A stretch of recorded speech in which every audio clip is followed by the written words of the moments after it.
Welcome to 25%. And I'd rather have 25% of something. Oh, gosh, y'all, something is in my glasses as we start today. It is. But, we do uncut. We do unfiltered. Well, we don't add filters, shall I say. It's been a minute. Want to get with you guys. Want to say hello, say hi. Click like, click share, follow. Please don't forget to go on the website. It's 5%.com and get y'all some merch. Support us. Support me. I'm on y'all side.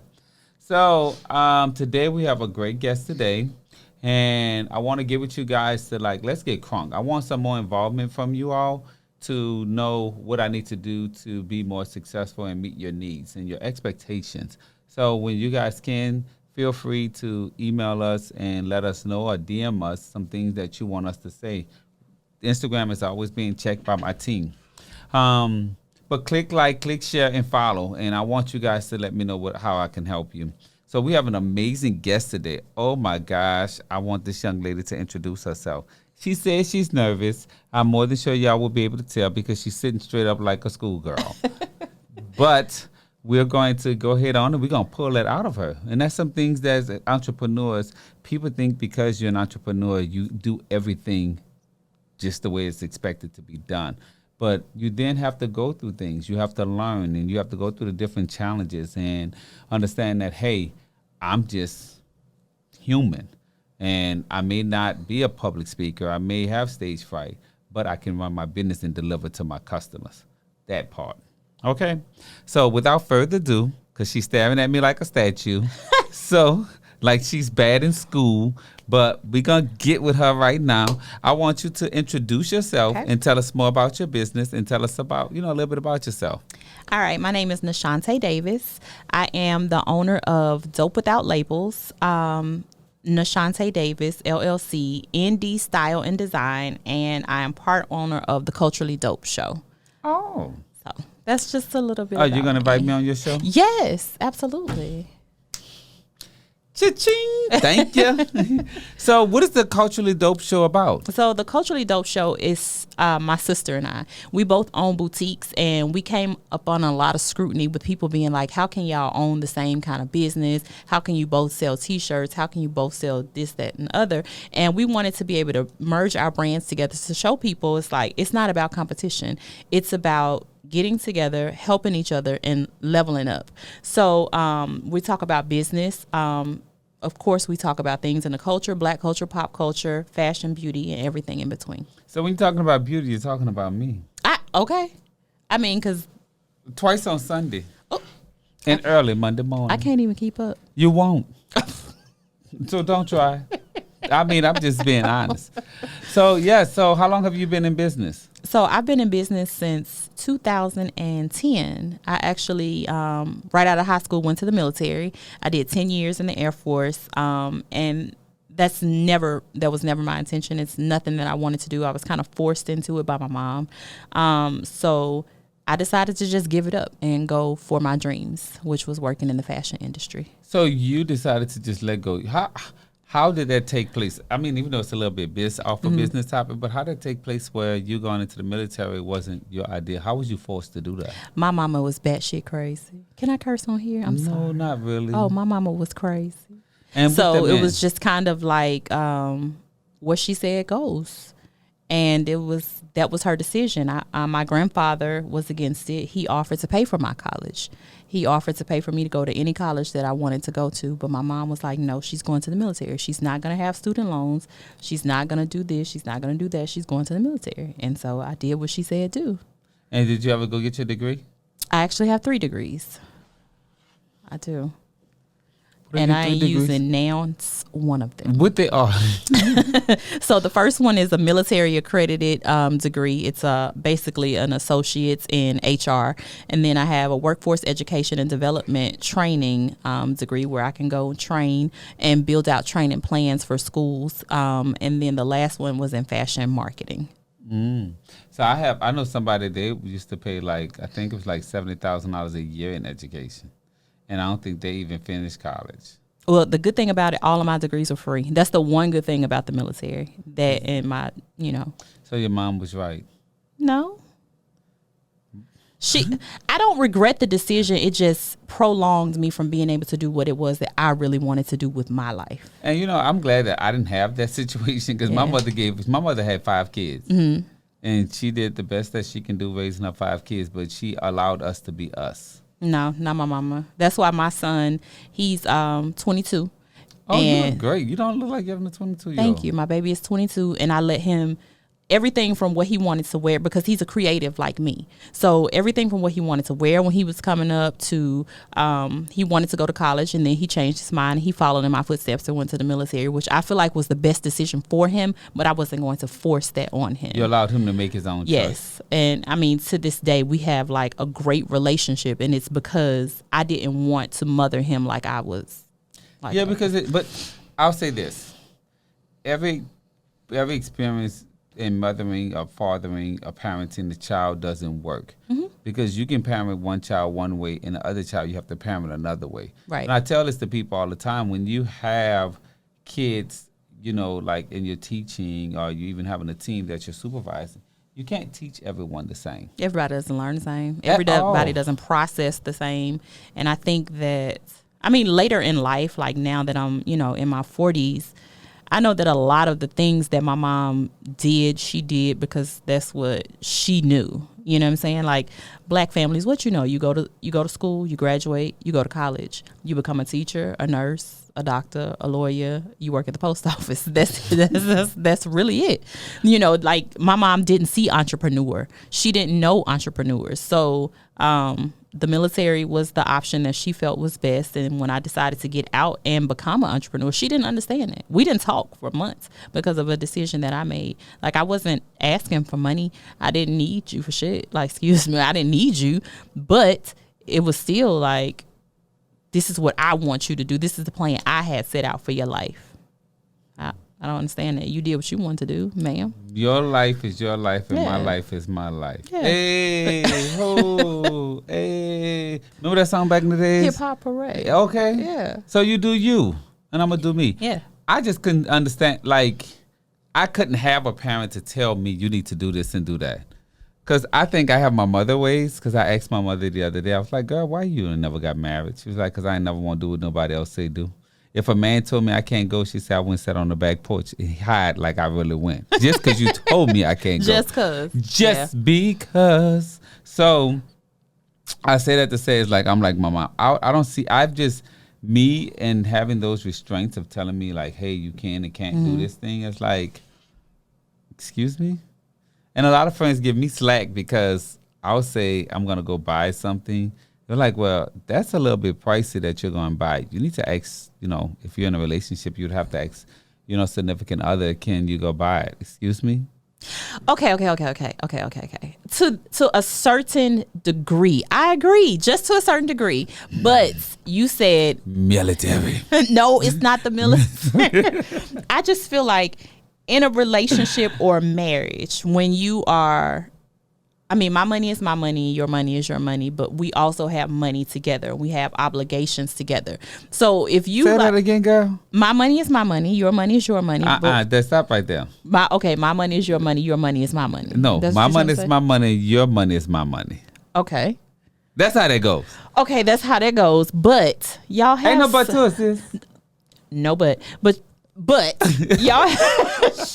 y'all have obligations and things that you have together. So I just feel like at a certain, if we get it together, that means you have to pay it by yourself. I feel like at a certain dollar amount, you don't think that you should consult, not say ask for permission, but consult your significant other. Why am I consulting with you?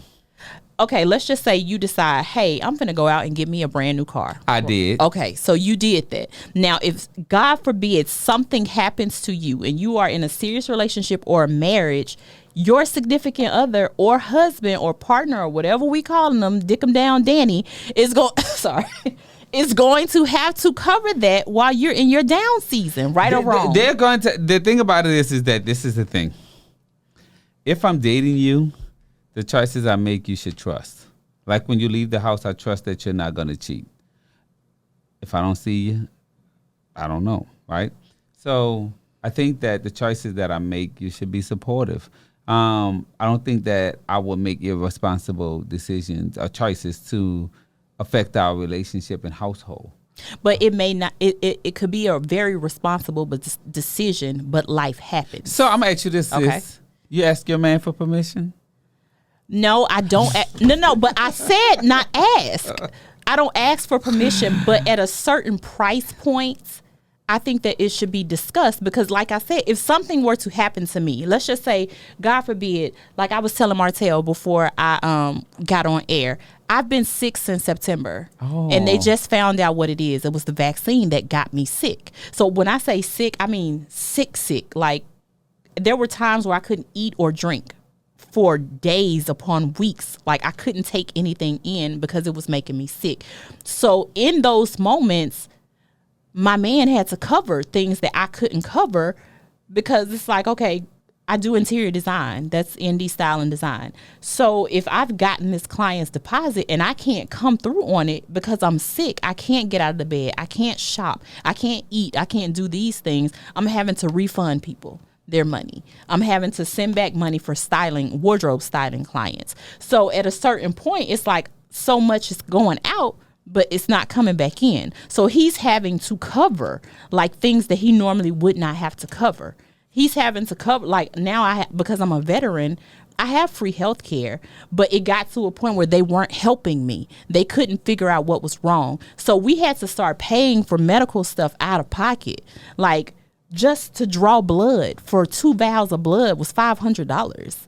So he had to kick in areas that he wouldn't have had to kick in. Now, let's just say I had went and got a brand new car and I couldn't work. He was going to have to cover that. So, yes, I feel like it's right for me to speak with him before I do stuff like, I'm not asking for your permission, but I'm letting you know, hey, this is what I'm going to do. So that if anything falls back, it's not like, well, I told you not to get or you didn't even tell me you was you see what I'm saying? But what if he'd have told you when you tell him, oh, babe, I'm going to buy a new car, and he said, well, I don't think you should do that? Depending on what the reason is, I would listen. Like we wanted to move and buy a house this year, and he was just like, no, because the market is trash, yada yada yada. I think we should stay here and then look next year. I listened. I said, okay. I hate where we live, but what he said made sense. So you decided to stay with him, and yeah, okay. I mean, to me, I guess, like you said, once I get that significant other or that person, I mean, things may change. I think for that person, you can make some small adjustments. Just some small ones, because I can tell you pig-headed. But you can make some small adjustments. What you mean, girl? You just said you and your mama gonna go sit on the back of the porch just to prove a point. You can't tell me I can't go to the store. If he's telling you can't go to the store, you don't need to be with him anyway. Because he got his own set of issues. No, but I haven't, thank God I haven't experienced that. Yeah. And, that's the fun part, Mm-hmm. But I just know that in business, it's driven, my time and attention is taken there. Mm-hmm. And it would take away from a relationship. It'll take away from it. And so I would need someone that can understand that. Because as owning multiple businesses yourself, it's like kids. It's like it needs attention. Yeah. I think the good part about my situation is that, now, he's a full-time entrepreneur now, and he's a general contractor. So we get to do projects together. I would like that. Yeah. I would like to date someone where our businesses cross over. It kind of sucks a little bit. No, it don't. It sucks because I'm fun. I like to have fun when we work, and he's very serious, and I don't want to talk. We got to get this project done. But it does give us time. Let's have a little fun. It does give us time to, you know what I'm saying, have work-life balance and be able to get this bread together. Get the bread together. Mm-hmm. Because I would love for our business to cross paths. Like getting a business for us. Yeah. As one. Like, oh my gosh. But then he gonna know how much you making. No, no man is gonna. I just tricked you. I just wanted to see what you was gonna say. Baby, I said we can go get money together. Yeah. But that's just a project we working on. Do a song back here? No. That won't happen. No, I honestly, I'm the same way. I'll have to look at the camera. I'm the same way. I know what you mean. That ain't shit. Yeah, I mean, I just don't think like if I work for Coca-Cola, you ain't gonna know what Coca-Cola makes. True. So you just need to know what I bring home on my paycheck. You just need to know I can cover what I need to cover. I think to some degree, I'll be a little bit more transparent to like my paycheck. Mm-hmm. You can know what I make on my paycheck. But the business is a place that I work. It's not something that you should have privy to because that's the business information. I don't know. My mama always told me, don't let your left hand know what your right hand doing. Say that again. Don't let your left hand know what your right hand doing. So, this is something I want to, because a lot of these young girls, they come in and they have these guys they're dating, and how can I put it? They want these guys to be with them when they do their taxes. He's not married to you, sis. Why are you sitting this guy out there at the table with you for your taxes? I would be like, I'm going to make a run. And I'll be back. It's just certain things, even when you married, because I've been married. I was with my ex-husband for 26 years. Oh, you look amazing. How old are you? Thank you. 41. You're a almost baby. 42. You got married early. No, we just started dating in the 10th grade. And we just stayed together until a few years ago. But I still, even being married, I just didn't believe in in every single thing that I had or every single move that I made when it comes to money, because it gets ugly. Like, it can really get ugly when it comes time to divorce. I mean, I don't think I'll ever get married. Why? That's a different kind of subject. And my reason is, can spark a lot of things because, but I think I can be in true love. I think I can be in a relationship with someone and give them my all and let down the wall. But I don't really care for divorce unless someone is physically harming you. Or, people get divorced for numerous reasons, but sometimes people get married for some of the wrong reasons. Agreed. And what can then tend to divorce. Because you see the signs. You just don't want to believe the signs. I agree. I think also that people change. And I know they say that marriage is just a piece of paper, but that piece of paper, people really do change. You know why? Because they got you. Yeah, that, and I think that people grow. And I think, like, for my situation, I grew.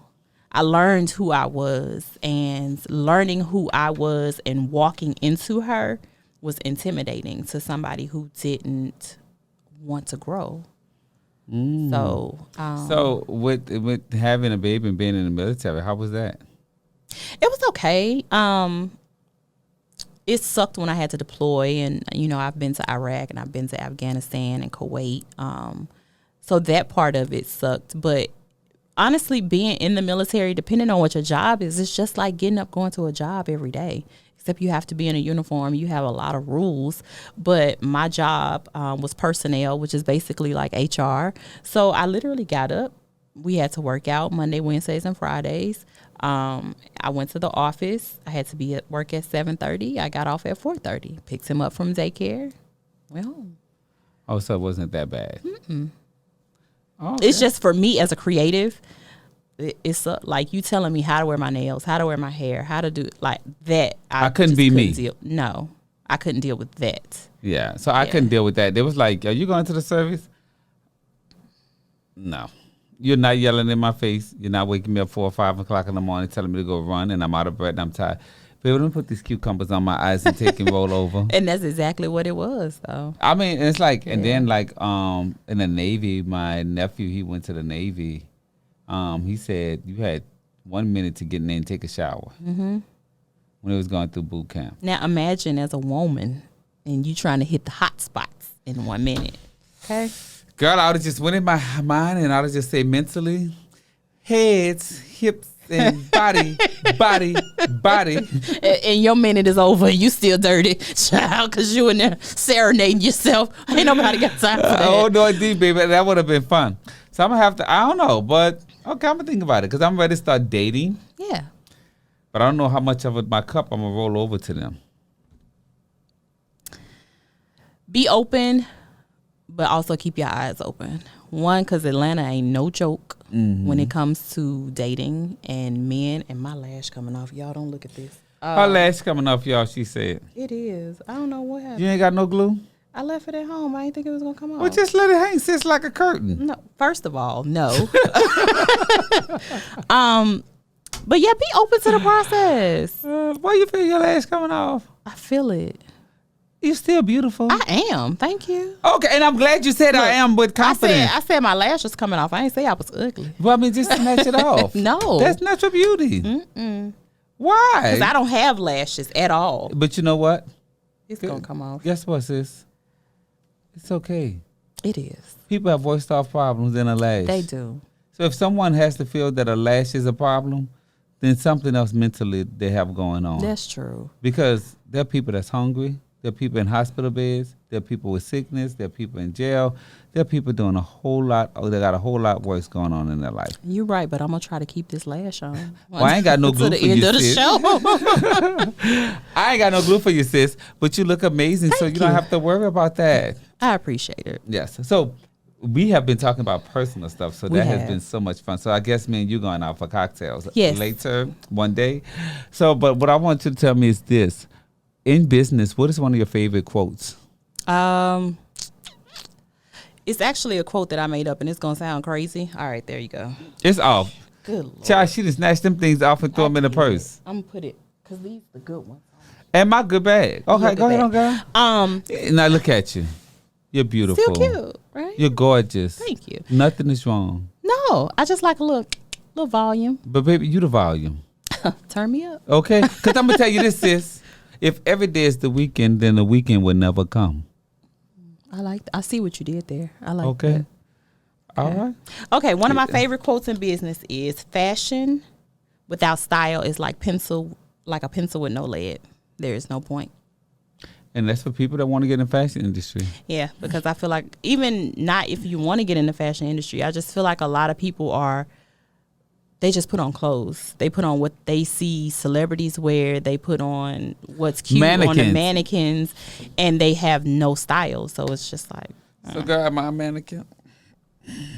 I mean, you are giving work chic. Not fashion.